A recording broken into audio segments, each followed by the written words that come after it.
সম্মানিত বন্ধুরা, এবার আমরা ৪ নম্বর অঙ্কটি করব। ৪ নম্বর অঙ্কে বলা হয়েছে একদিন তোমাদের ক্লাসে দেখা গেল অনুপস্থিত ও উপস্থিত ছাত্রের সংখ্যার অনুপাত হচ্ছে ১:৪।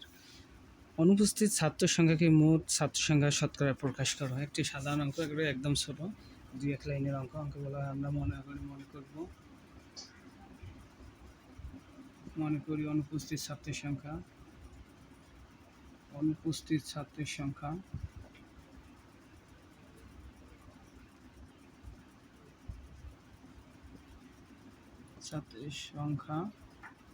সমান যেহেতু 1 দেওয়া আছে শুধু x, আর উপস্থিত ছাত্রের সংখ্যা